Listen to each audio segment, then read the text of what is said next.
হয় পদূলিত হেঁপাহৰ ভোগালী বিহু আৰু এই ভোগালী বিহু উপলক্ষে উখল মাখল সমগ্ৰ ৰাজ্য মঙলদৈতো বিভিন্ন প্ৰান্তত ভেলাঘৰ নিৰ্মাণেৰে ৰাইজে ভোগালী প্ৰস্তুতি কৰিছে। এইমাত্ৰ উপস্থিত আছোঁ মঙলদৈ নিকটৱৰ্তী ৰামহুৰিত আৰু ৰামহুৰি অঞ্চলটো এই ধৰণে ভেলাঘৰ নিৰ্মাণ কৰিছে আৰু ভেলাঘৰৰ লগে লগে প্ৰিয় শিল্পী জুবিন গাৰ্গৰ তেওঁলোকে গীটাৰ বনাই স্মৰণ কৰিছে আৰু জয় জুবিন দা মায়াবিনী আঁতিৰ বুকুত লিখি তেওঁলোকে কৰিছে আৰু ৰাইজৰ উখল মাখল পৰিৱেশ আমি দেখুৱাইছোঁ। সকলো ৰাইজে কাম কৰিছে এই ধৰণে এতিয়াও কিন্তু সম্পূৰ্ণ হোৱা নাই, কাম কৰি আছে সকলোৱে। এই শীতৰ কুঁৱলীৰ মাজতো কিন্তু তেওঁলোকে কাম কৰিছে আৰু হেঁপাহৰ ভোগালী বিহু কৃষিজীৱী ৰাইজৰ এটা অন্যতম উৎসৱ পৰম্পৰা আৰু ৰাইজে সোণগুটি চপোৱাৰ পিছতে কিন্তু এই ধৰণে তেওঁলোকে ভেলাঘৰ নিৰ্মাণ কৰে, ভেলাঘৰ নিৰ্মাণ কৰি আহিছে। আৰু আমি যদি পৰিৱেশটো দেখুৱাইছোঁ তেতিয়াহ'লে আমি এই স্থানলৈ প্ৰতিবাৰে নিৰ্মাণ কৰে, প্ৰতিবাৰে তেওঁলোকে কৰে আৰু এইবাৰ আমি পৰিৱেশ দেখুৱাইছোঁ। তেওঁ যে পাঞ্জাৱলৈ দেখুৱাইছে যে বোৱাৰী যিসকলে ওলাই আহিছে তেওঁলোকে নাচি গৈছে। কেনেকুৱা ধৰণৰ আয়োজন আপোনালোকৰ কি কৰিব? আমি প্ৰত্যেক বছৰে যেনেকুৱা কৰোঁ এইবাৰো সেনেকুৱাই কৰিছোঁ।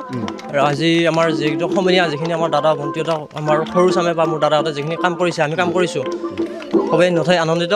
আমি জুবিন দাৰ ক্ষেত্ৰক লৈ আমি যিটো আমাৰ এইটো বনাইছোঁ সেই উৰুকাৰ নিশা আমি সবে লগাই হাঁহে মাহে এসাঁজ খাম বুলি ভাবিছোঁ। সেইখিনিয়ে আৰু আমাৰ আমি যাই নাচিবকে ফূৰ্তি কৰিছোঁ। আচলতে কেনেকুৱা বিহুৰ প্ৰস্তুতি কেনেকুৱা?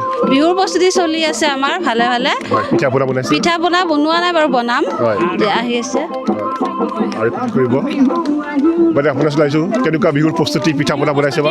পিঠা পনা বহুত বনাইছোঁ আমি আৰু বনাম আগন্তুক।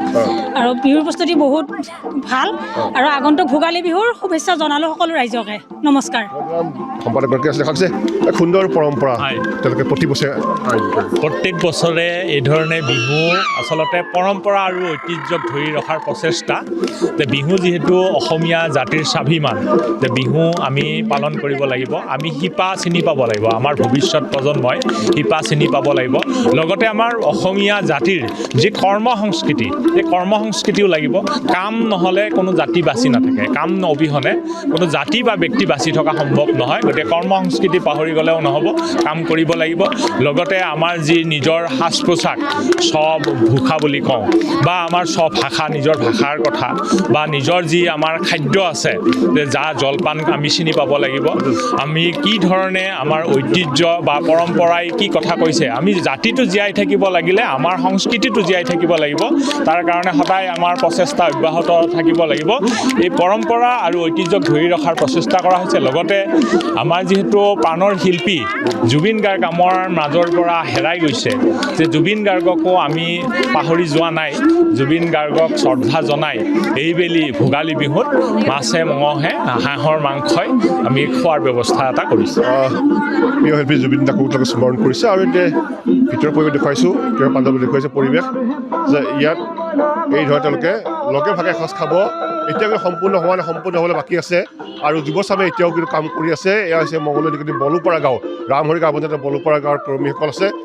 দাদা কি ক'ব দাদা, কেনেকুৱা প্ৰস্তুতি? আমি এনেকৈ চলাই আছোঁ। ইয়াতে নাহৰ পুলি চুলি হ'ব আৰু বহুত ডেকৰেশ্যন হ'ব। ইয়াতে আৰু কৰা হ'ব নাহৰ পুলি হ'ব, আপোনাৰ ধুনীয়া এটা ডেকৰেশ্যন ভাল হ'ব। আৰু তাৰমানে আমি অসমৰ ৰাইজে ইয়াতে ভোজ ভাত খাম বুলি ভাবিছোঁ। আৰু যাম যিগৰাকী ব্যক্তিয়ে ভেলাঘৰ নিৰ্মাণ কৰিছে, দাদা সকলো ৰাইজে সহযোগ কৰিছে, আপুনি নিৰ্মাণ কৰিছে? হয়, মই বস্তুটো বনোৱা হৈছে, নিৰ্মাণ বনাইছোঁ। জুবিনৰ গীটাৰখনো বনোৱা হৈছে আৰু কৰিও বাকী আছে। আৰু ইয়াতে ধৰক ভোজ ভাত খাবলৈ 60-70মান হ'ব, 60-70মান হ'ব, হৈ কিনে খানা খাব ইয়াতে।